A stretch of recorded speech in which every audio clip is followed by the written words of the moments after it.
Selamat petang, salam sejahtera. Isu hangat petang ini, kalau benar Mahu Agong campur tangan, jatuhkanlah Mahyadin lebih dahulu daripada Sahabudin Husin.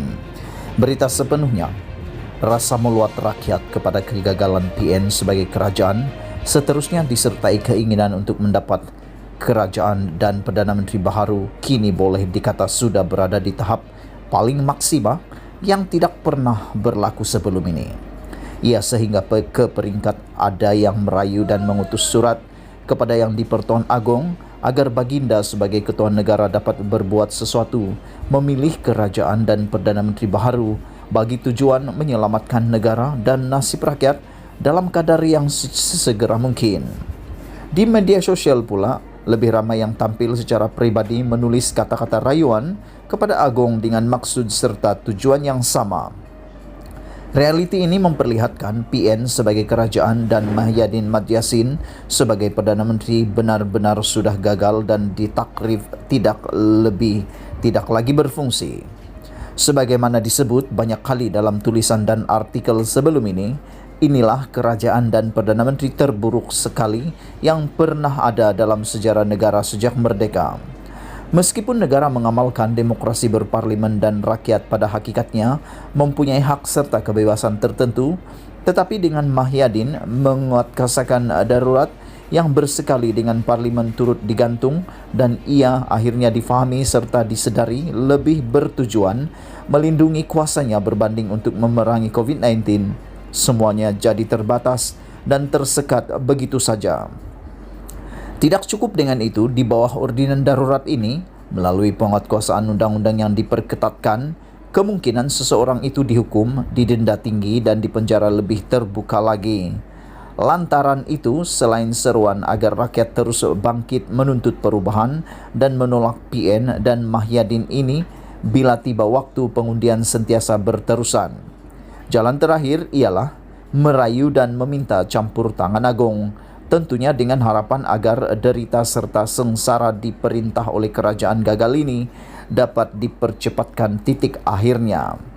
Tetapi, meskipun kini semakin banyak pihak tampil menulis surat dan merayu kepada Agong, termasuk lebih awal daripada itu, PH yang dipimpin Anwar Ibrahim sendiri telah berbuat demikian dengan tuntutan agar parlimen dapat dikembalikan fungsinya untuk bersidang.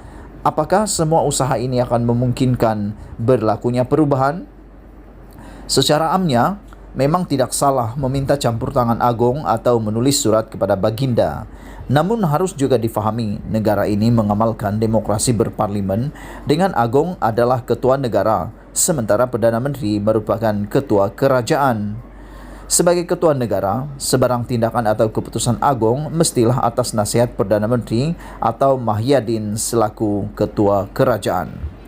Dalam erti kata yang lebih mudah, Agong hanya berurusan dengan Perdana Menteri dalam semua urusan yang melibatkan kepentingan serta masa depan negara.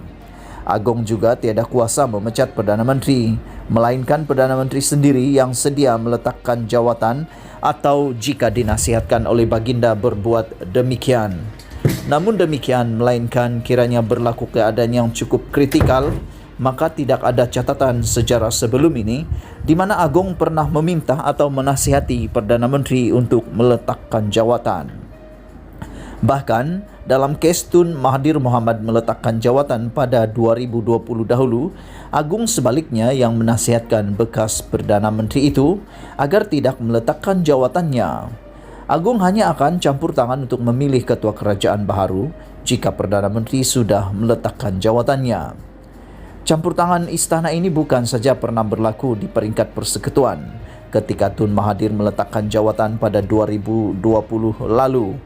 Malah juga di beberapa negeri setelah berlakunya, menteri besar atau ketua menteri dijatuhkan terlebih dahulu.